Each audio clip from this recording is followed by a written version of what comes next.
Well, at least we can hear you. The seeing is not the most. Oh, there you are. Hello. Perfect. Yay. Hi, Krishna. Hi, Mara. Good to see you. Anything you'd like to share? Oh, just watching the grass grow here. How high is it? Well, the question is how low it goes when you step on it without any resistance. Very nice answer. Yeah, Right. I think about it all the time because I'm walking on it, Nice.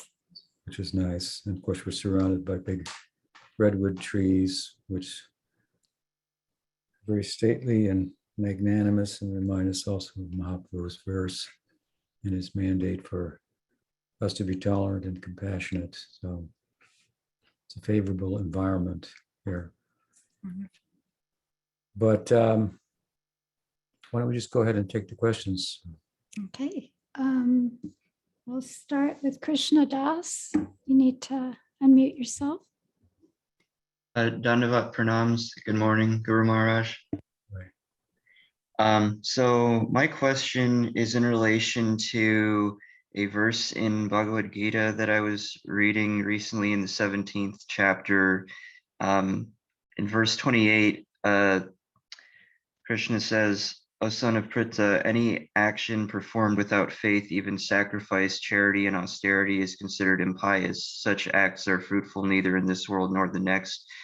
And I was reading that and I was kind of wondering, it kind of made me think of like the concept of ajnata sukriti and how that kind of is understood and reconciled with this verse. Or maybe I thought this verse doesn't necessarily refer to ajnata sukriti in the concept of, bhakti and such, or maybe this is referring to more, dharmic or worldly kinds of sacrifice, charity, or austerity. But I was wondering if you could maybe say something about if there is a relation between the two, or how to reconcile the concepts, those two concepts. What translation are you reading? Yours, your translation and commentary. Can you cite the Sanskrit? Try to. Ashraddhaya hotam datam tapas taptam kritam chayat asad ityochyate partha nacha tat pritya no iha. I think that, thank you. I think that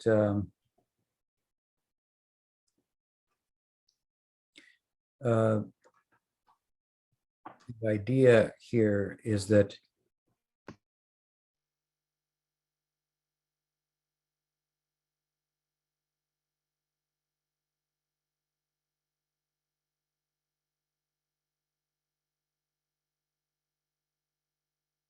well, at least she believes what she's doing. At least she has some conviction. At least he has some faith, conviction. It may be weird, but got to give it to him. He believes in it. He's into it. So there's something that's sattvic and virtuous about faith in a general sense, as opposed to not having it, which kind of suspends one's animation, if you will. It leaves us suspicious, in doubt, and so on. So in that sense, the virtue of faith is being extolled in the text. And of course, that said, I should go on to explain that despite the fact that in overarching sense, faith is virtuous, the color of one's subtle body, the antakarna, color here referring to the modes, is also going to determine the quality of one's faith. So one could have faith in general, which is virtuous, but it could be of a tamasic nature, or it could be of a sattvic nature, or it could be of a rajasic nature, or it could be of a nirguna quality. So I think that the text is extolling the virtue of faith in a broad way. that if we, of course, if we perform, it's also that chapter is also referring to different types of faith within the different modes of nature. It doesn't deal directly with nirguna sraddha. There's a parallel, if you will, verse in Bhagavad-Gita where Krishna takes it a step further by way of saying that, you know, well,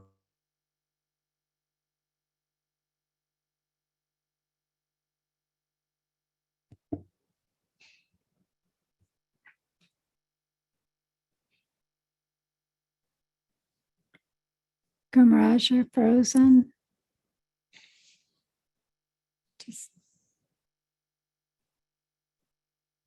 into there, you're back. I lost you for a second, right? mhm. So I was saying in the Bhagavad-Gita, I think you might have heard that part. Krishna says faith in me is nirguna. Now he doesn't deal with that in the 17th chapter of the Bhagavad-Gita. He's dealing with faith within the different modes of nature. And the activities that are described there in the verse that you cite, charity, what is it, penance, whatever they were, these are not of a nirguna nature either. Whereas when we speak of ajnata sukriti in relation to bhakti, we're speaking of bhakti as an activity that's done that may be done without faith, but the nature of the activity is different than what's being described in this verse, all of which is within the gunas. So nirguna bhakti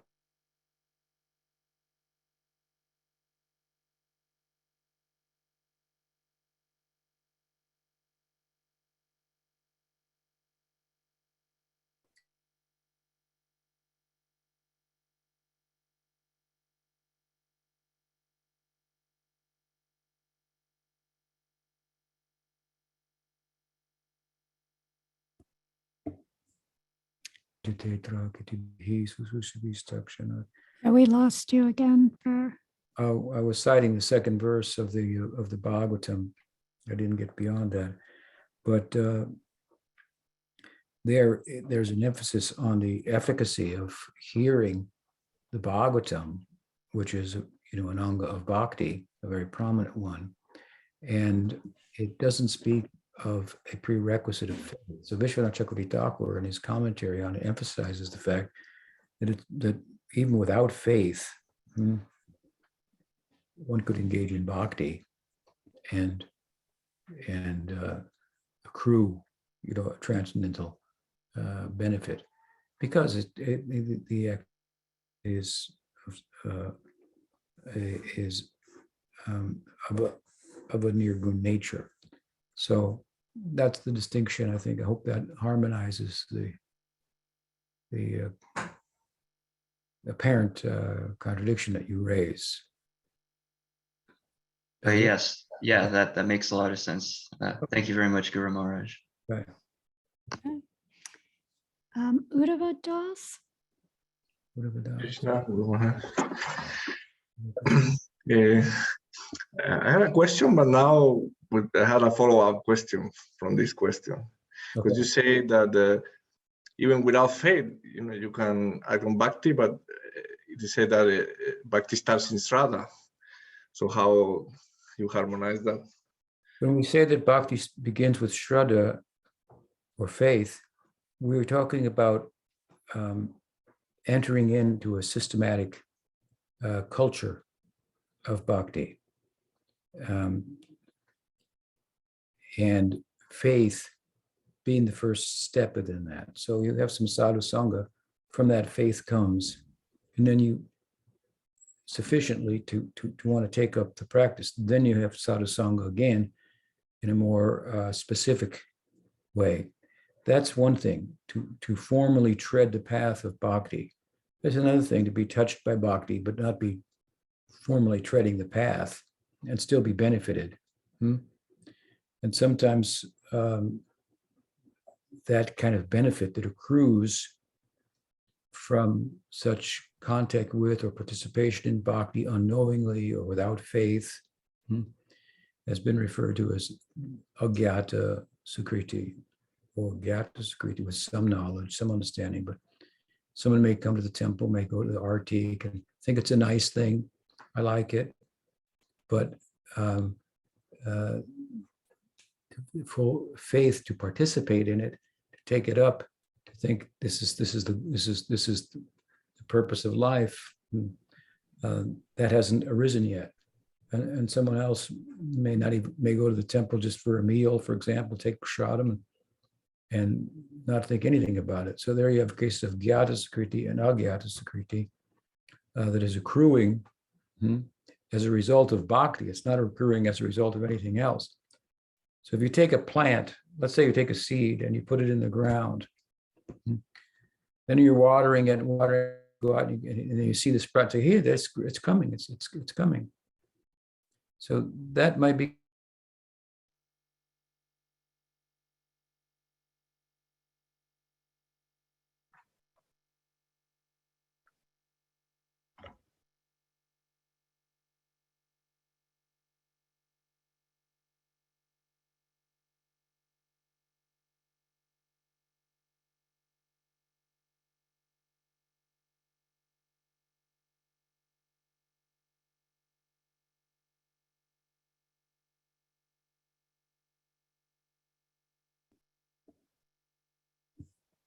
So we've lost you again.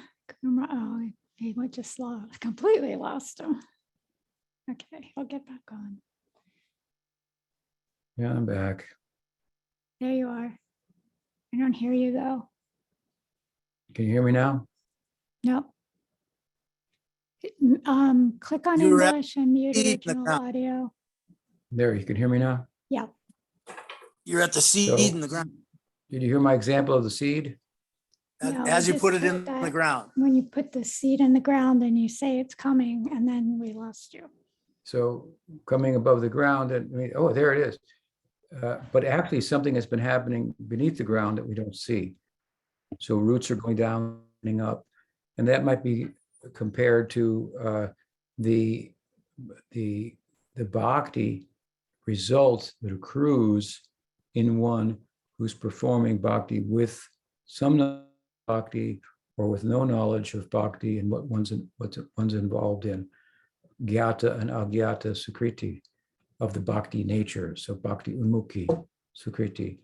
So using that analogy again, when the plant actually pops above the ground, that's faith. Now one has the requisite faith to actually tread the path. But that doesn't mean that contact with bhakti without faith has no result. It does, and that result accrues to a point where it becomes faith. So now your question. My question is, I was wondering, if the form of Krishna is so beautiful, Yes. it must be like the Bhagavad-Gita. They say that even the devotees who meet him first time, they feel ashamed, because they were glorifying him all his life using poetry. But when they meet him, they feel that the poetry does not justice, to the beauty of the Lord. Yet, when the Lord descends to the earth, there are some people who don't like him, apparently, so there must be some maya, something going on there, because it doesn't make sense, the idea, that Krishna will come to the world, and even with Krishna present, people will have apathic feelings toward him. Right. Well, therefore it said that Krishna is seen with eyes of devotion. Premanjana charita bhakti vilochane sandasare bharidai shubhiloka, so forth.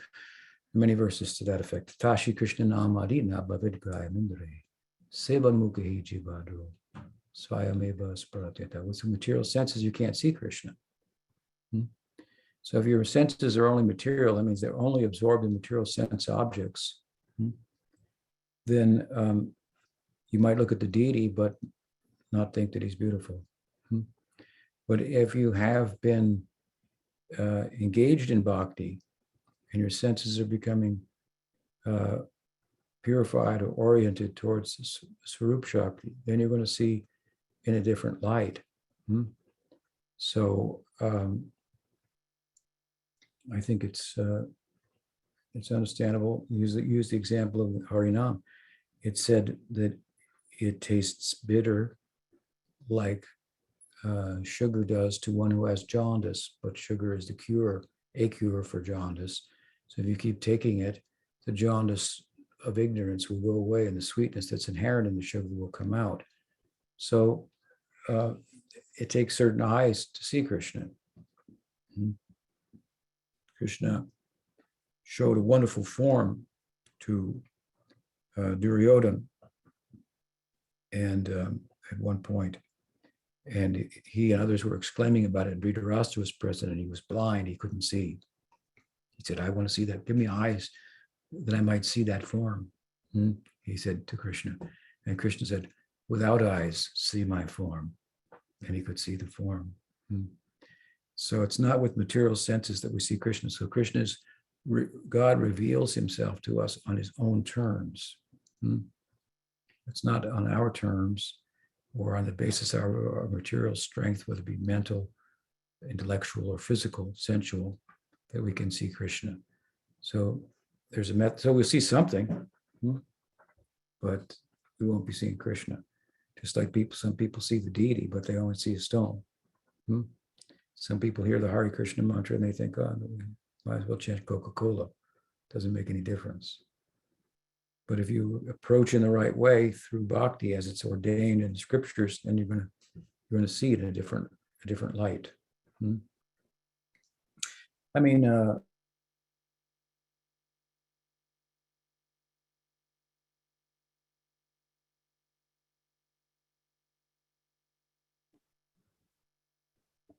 if you take kittens and you raise them in a room that has horizontal stripes around the room, then when they grow up, they will not be able to perceive anything vertical. And if you raise them in a room with only vertical lines, when they grow up, they'll not be able to perceive anything that is horizontal. Even materially speaking, is relative to certain circumstances, right? Even what the cat will see in ordinary circumstances is going to be different what the human sees, right? So we're talking about seeing Krishna by way, just like if you want to enter the fire,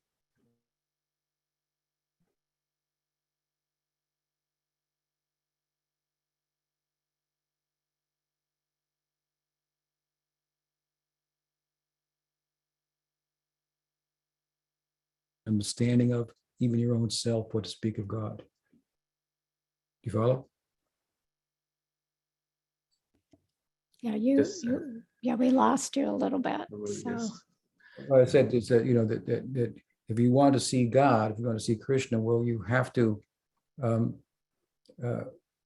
overcome that which obscures the experience and the perception, which is the influence of the gunas and so on and so forth.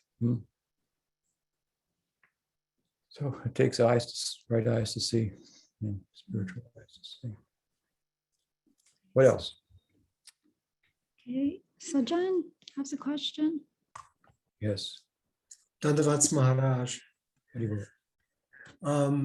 Interestingly, the last question was about the beauty of the deity of Krishna, and my question indeed was just very recently I read that the deity of Banke Bihari in Vrindavan was actually a combination of Radha and Krishna combined in the same form, something akin to Mahaprabhu, as it were.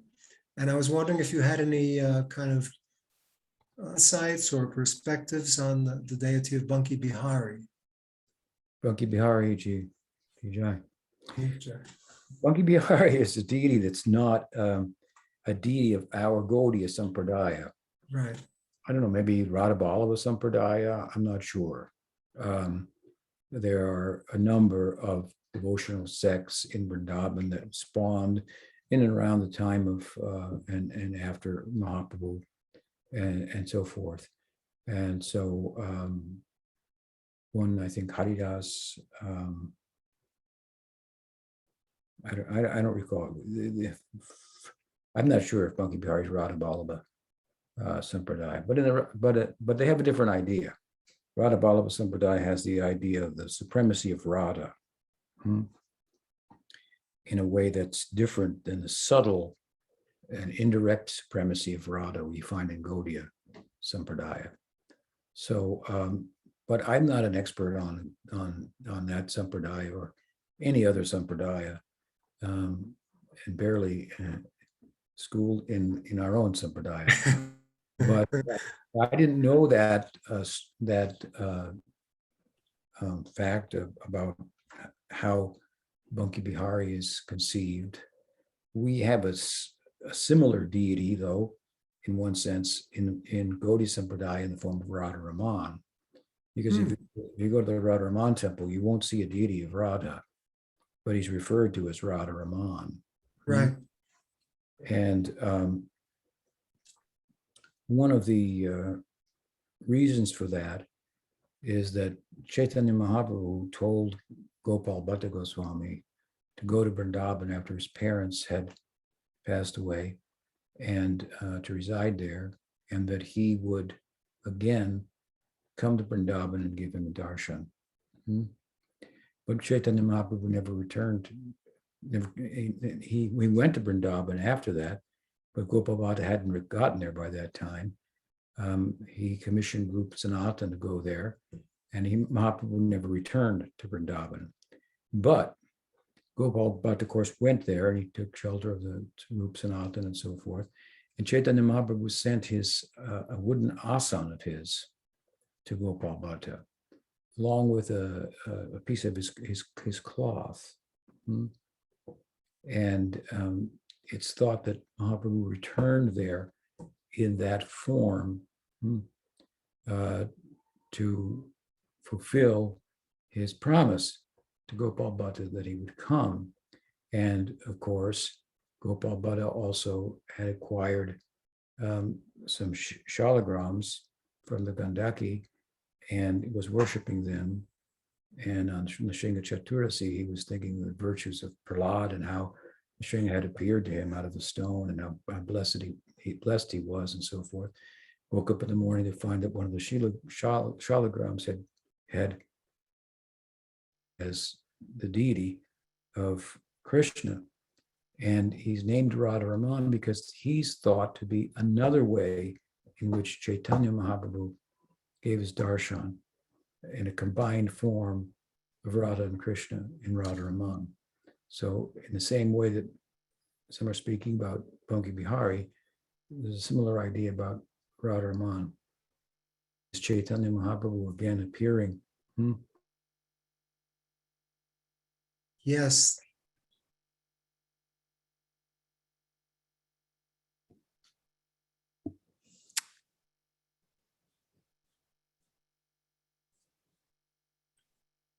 Maharaj, I think you've disappeared from Maharaj once again.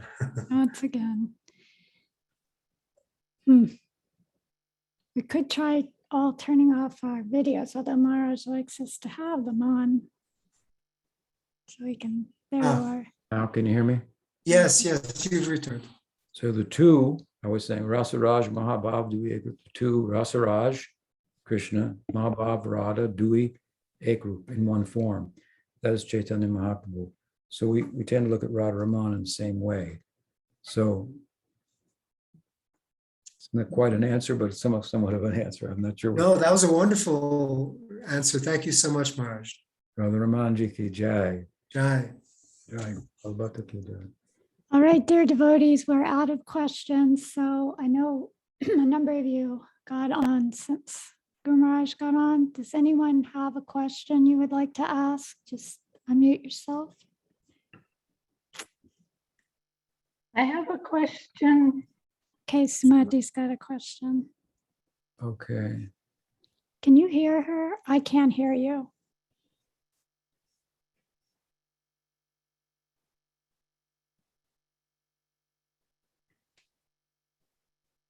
Hello? Can you hear me? Guru Maharaj? No, Sumati, why don't you come in here real quick and ask your question? I have a question that someone has written me. Shall I cite? Oh, here's Sumati. So Guru Maharaj, can I move this?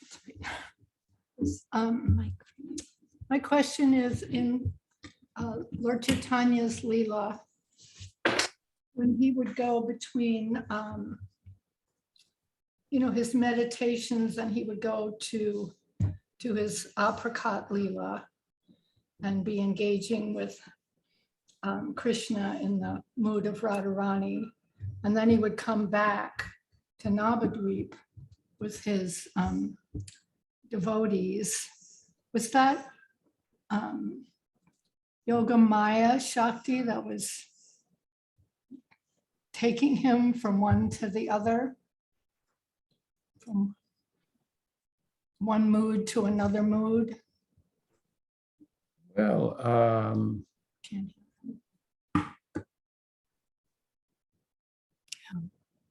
I think that you have to look at the Leela of Chaitanya Mahaprabhu. We can't hear you. No, I can hear him. You Oh. can. I need to change the mic speaker. Can you hear me? Now I can, yes. I think that we have to look at the Leela of Chaitanya Mahaprabhu as a teaching Leela. And here we find siddhas playing the role of sadhakas. And they're very absorbed in the role of sadhakas, so they don't even know that they're siddhas. That's our removed and objective perspective. But Rupa Goswami isn't, thinking, I'm going to pretend to be a sadhaka now. Actually, I'm a siddha. So they're setting an example of sadhana and so forth. And Chaitanya Mahaprabhu also, right? It's his Acharya Leela, so he's teaching by his example.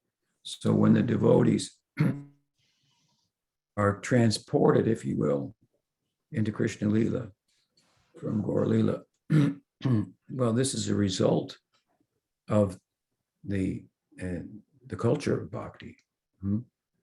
This is an outcome of that absorption.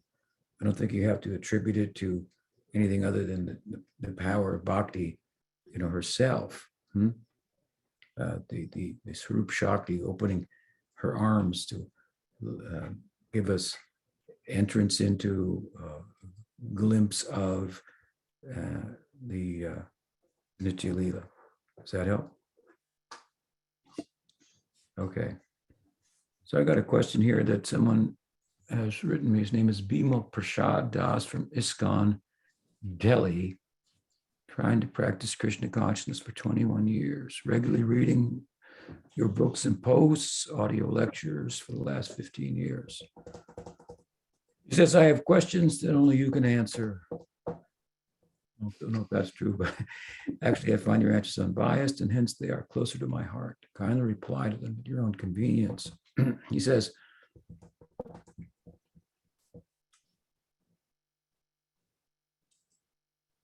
no one remembers anything or anyone of this material world and the spiritual world. Actually, no one even remembers the material world. It's not like the spiritual world we meet, hey, Prabhu, how are you?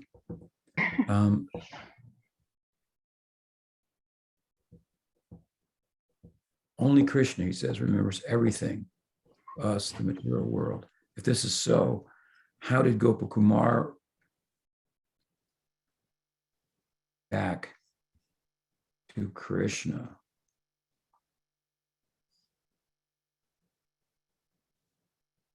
Hello? Can you hear me? Yes. Yes, I can hear you. So I think that the idea in the question that you won't remember anything is based on the fact that the antakarna, where the subtle body, where memory is found, is cleansed away. So, but what's cleansed away is all your material samskars, remembrances, and subsequently habits, and so on and so forth. But it's overridden, and that's the way that it's cleared through bhakti. It's overridden by bhakti samskars. So Prabhupada used to give an example: if you take a bottle of ink and you pour milk in it, well, milk and water are going to come out. Milk and ink are going to come out. But if you keep pouring the milk in there, eventually only milk is going to come out. You pour it in, it's going to come out, right? You keep a constant flow of milk, then the ink will all come out, and only milk will be left at a certain point. So the antakarna is overridden in bhakti by the Swarup Shakti. And then there's reason to believe, and perhaps evidence, if you want to cite Gopakumar, that what he's remembering is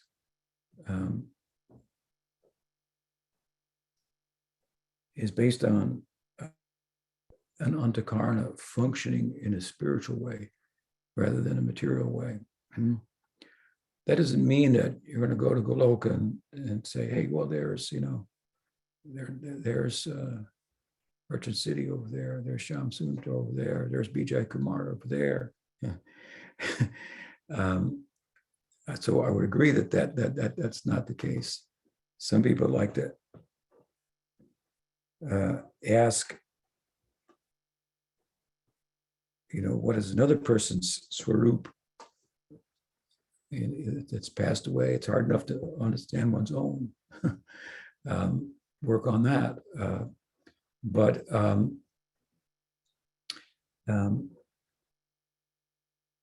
there is a distinct possibility that spiritual impressions will remain, and in a broader sense. Now, if you take the case of Gopakumar,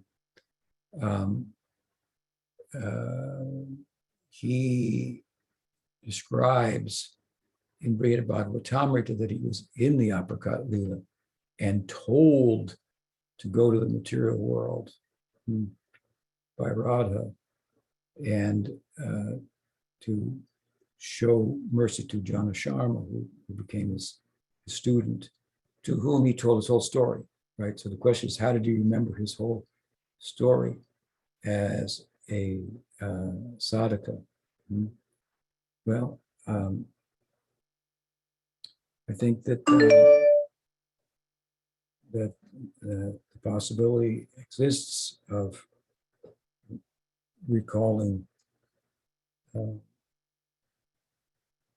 the progress that one makes towards perfection, having attained perfection, and especially if one is empowered, to do that. So he was told by Radharani to go. So, and at that point, he entered the material world and he retold the story. How did he remember his story? Obviously, the possibility exists that he could, perhaps by the grace of Radha, given the occasion and what she expected of him, and so forth. Or it's possible that in some respects could be retained or dormant or in the background, so to speak. But in the Leela, doesn't come to the foreground. But if a certain instance should occur, that one has to rely upon that, as in the rare case of Gopakumar, then it's there to take advantage of. That's the way I would think about it. We have another question. Sagrahi Dasi? Hare Krishna, can you hear me? Yes. Yes. Good morning. Dandavat, Guru Maharaj. Good to see you. Good to see you too. I was trying to ask this question during Kartik, but we were always running out of time. So it's a little bit Kartik question, which I left with. I was reading Digdarshinitika of Sanatana Goswami to Damodara Ashtakam commentaries. And he was saying in the first verse, he was writing that Krishna escaped from Madhya Yashoda and he was feeding butter to monkeys, and as I heard from you and some other places, that was monkeys from Ramayana. But he also said that he was feeding crows with this butter, maybe. So I was wondering if you know any story behind this crows. Crows, Crows, yes, yeah. birds. I don't know any story about that. Yeah. They do come around and accept handouts and so forth. So I can't comment on who they are, where they come from, but there are crows in Braj, right? And they're also devotees. Crows ki jai. Haribol. Sorry. I think Omkar has a question. Who? Omkar? Omkar, Okay. can you unmute yourself? We don't hear you or see you, Omkar.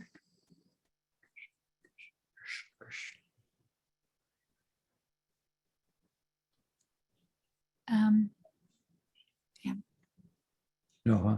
Well, I've got another question from Bimal Prasad. I'll refer to that. He says, does Nrsimhadev have the face of a lion in Vaikuntha? I heard a lecture by another Swami who said that he has the mood of Nrsimha, but in all the Vaikuntha planets, Vishnu has only a four-armed form. In Vaikuntha, do we have a Vamana dwarf or a Matsya or Kurma that is in some Vaikuntha sitting on a throne as a fish or turtle or so forth? So this is his question. And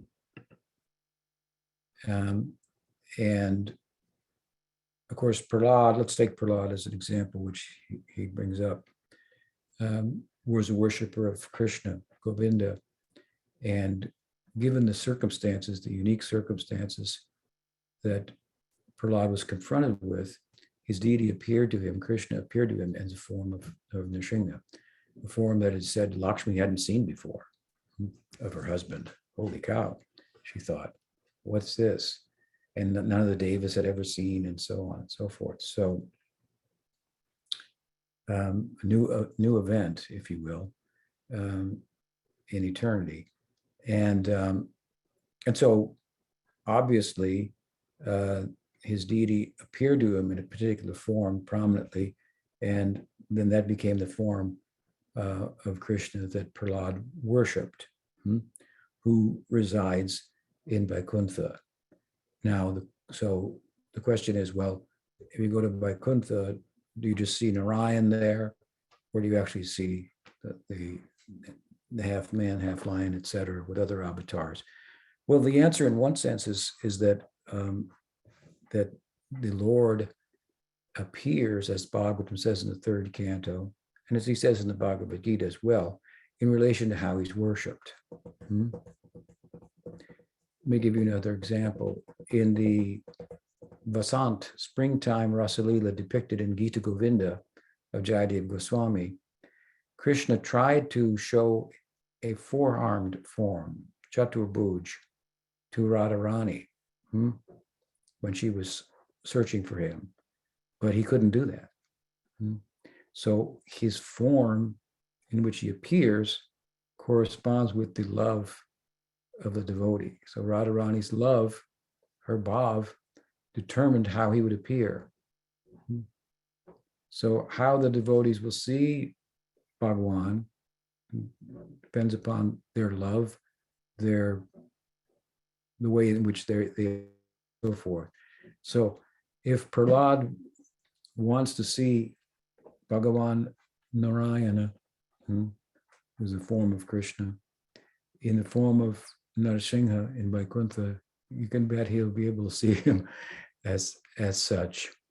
So I would tend to look at it along those lines and say that, both things are there. I remember going to Varkala in South India once, where there's a big, like 24-foot deity of Mahavishnu lying down. and in stone and so forth. And I happened to go there on Janmashtami, and they had them decorated like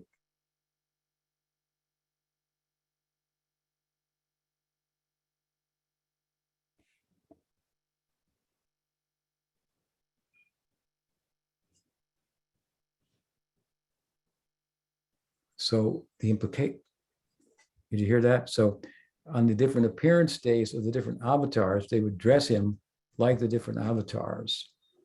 The implication being that in the very least, on those days celebrated in Vaikuntha, he'll show that form.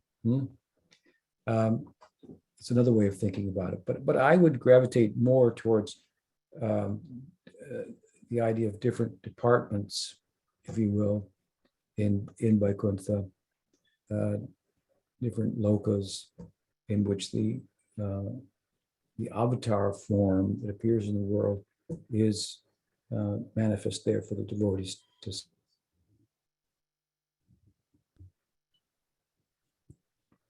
Okay. Okay. Omkar sent me his question and I just sent it to you. Do you see it in the chat? Are you freezing again?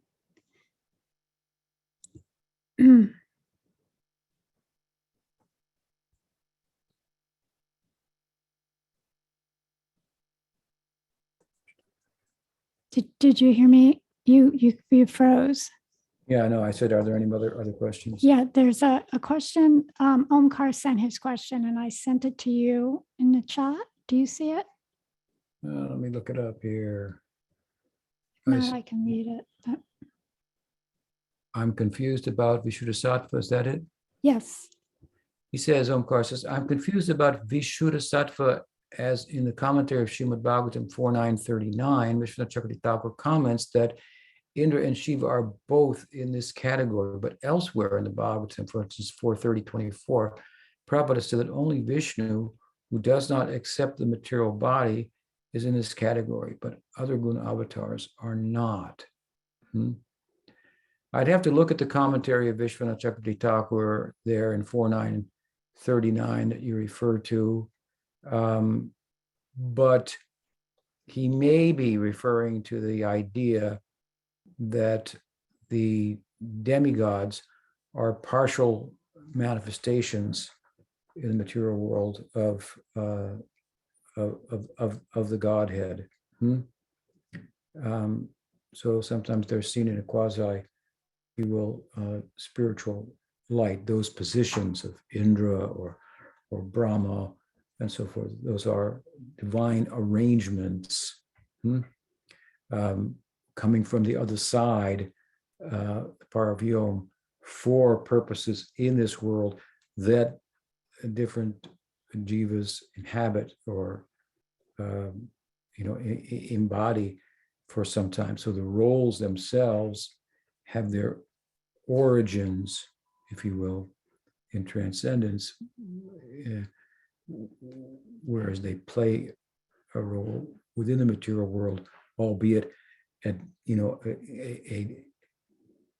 they're part of the divinate train of the divine controlling power of God. They're aspects of the power. Those positions are aspects of the power of the Godhead, who's in control of everything, and they represent some aspect of his controlling power. Those positions, but those who inhabit those, if you will, those positions, are not other than Shiva, we look at their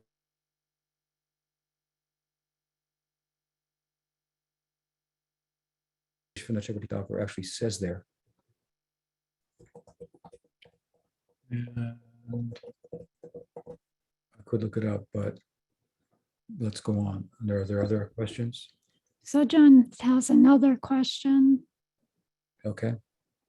Maharaja, you mentioned, we lost you like briefly while you were mentioning about how you were taking the darshan of the deity of Mahavishnu, and Bikram on Janmashtami, they dressed, I believe you said that he was dressed up as Krishna on that day. Yeah. Yeah.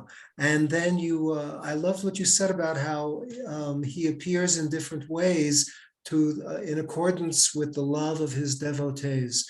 And so that reminded me of another deity that I just happened to read about very recently, is Guru Vayurappan. And that they dress him up as all the different avatars that were mentioned in the previous question today by, I believe it was by the ISKCON devotee, about sometimes they'll dress him up as Kurma or Vamana, or of course Krishna naturally, and so many others, Parashuram and Ram, etc., like that. Do you have any impressions, or have you taken darshan of Guru Vayurappan, perhaps? I never had the good fortune to go to Guru Vayur, but it's a famous place. I know. I think there's a famous elephant there that serves the deity regularly. So unfortunately, no. Okay.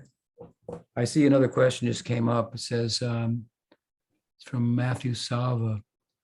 I've been reading your Bhagavad-Gita. I listened to your lectures. I've been inspired by the substance of your teachings. Do you have a suggested order of reading your books? Well,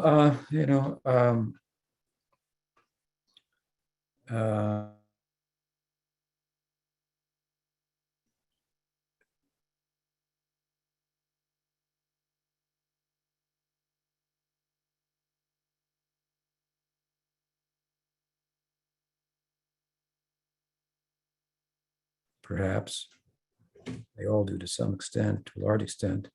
We lost you for a little bit, so you can. Oh, well, there are some heavier books that are heavier on tattva that I've written, like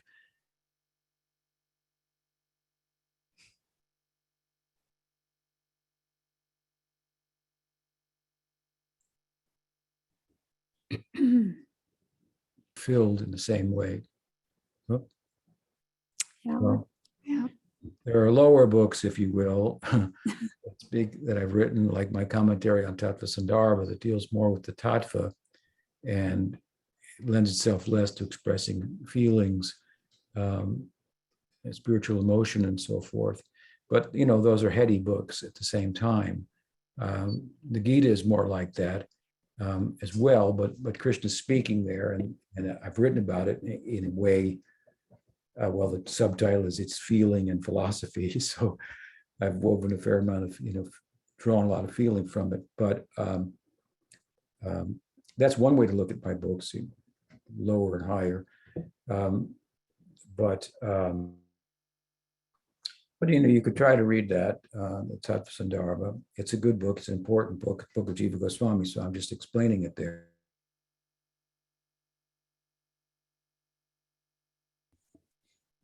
I would suggest a smaller, shorter book would be my commentary on Shikshastakam, which is full of feeling, but also it's very relevant to practice. It speaks of the different verses of the Bhagavatam or of the Shikshastakam in relation to the different stages of bhakti. So I would recommend that you read that book, and from there you can choose as you like from that which has been published in my name. What else? Dulal said he sent a question to my email. Okay, let's see if I can find that.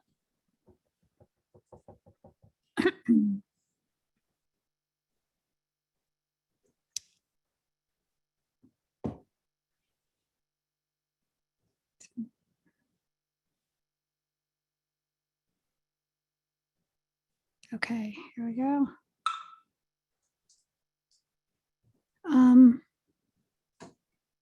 When Narmada Muni is speaking about Paranjana in the Bhagavatam verses 428:53 and 428:55, where Krishna asks the soul, "Do you remember me?" How can you remember what you never knew? Krishna says, Hitvamam, you rejected me. He says it again in 4:28:55. So Tvam Vihayamam Bando. You are the one who rejected me, O friend. Satvam Vihayamam Bando is sometimes used as proof that we were once with Krishna. Can you explain how this is not an accurate way to see these verses? Yes. I would, we're short on time here, but to cut to the chase, if you will, it's good, if not essential, to look at such verses of the Bhagavatam, and he said any verses, in relation to the seminal commentaries. So in the commentary of Jiva Goswami and the later but universally accepted commentary of Vishwanath Thakur, we find clear statements that this is in reference to the sukrti, the unfolding and enfolding of the material world coming and going. So it's in relation to use another term, the Krishna-lila, where the jiva enters into Mahavishnu in Susupti and comes back out again, and it comes back in. So it's these commentators have explained it in this way, and they are the Shastra gurus of our Sampradaya. So we have to look at it along those terms, and of course, in those terms, and of course, to look at it in another way, as it's speaking about, for example, falling from Vaikuntha, from Goloka. Well, there are innumerable problems with that come up with, in so many other places in the text. So that's not a viable way of explaining it. You can't just take something out of the text here and then ignore everything else, all the other philosophical, theological implications of that, and statements to the contrary. For example, that no one falls from Vaikuntha, and just take that and say, therefore, see, the Bhagavatam says we fall from Vaikuntha. You have to have an explanation that corresponds with the rest of it, the rest of the teaching. And fortunately, on top of that, we have the commentaries of Jiva Goswami and Vishwanath Thakur, both of whom, as I say, tell us that this is coming and going. Oh, are you with me? You left me. Is in reference to this Susupti and the Krishna-lila. So with that, we come to a close for today. And that was actually from Bhakti Ras, that question. Bhakti Rasa, Vijay. Vijay. Okay, hope to be with you next week. Hari Hari. Yes, thank you very much, Guru Maharaj. Hari Bol. Everybody, if you could just stay on, just for getting some information about next month's classes. To start with, I just want to let you know that Guru Maharaj is going to give two special classes. One will be on the disappearance day of Srila Bhaktisiddhanta Saraswati Thakur, and that will be on the 23rd, Thursday, the 23rd of December. For those of you who have a BBT calendar, it says it's on the 22nd, but evidently it's not. So the other special class will be December 31st. And that will be the disappearance of Udarandata Thakur. And that'll be on New Year's Eve, Friday. So two nice classes. And then just for next month, the classes on top of Vivek, we have on Mondays, Mohini Dasi is going to be giving classes exploring the mercy of Sri Nityananda through song and Shastra. That's part 2. She had done those classes a couple months back. And then we have Guru Nishta is giving class on Tuesdays on Jaiva Dharma, the true purpose of human life. And then Wednesdays, we have Dulal Chandra continuing the Krishna Sandarbha classes. Thursday, I'm going to start up the beauty and messiness of the sadhaka's journey. And the next interview is with Bhakti Ras. So we're all excited to have her being interviewed. And then Friday, we have Atulananda Swami is going to be doing the Chatra Shloki of the Srimad Bhagavatam.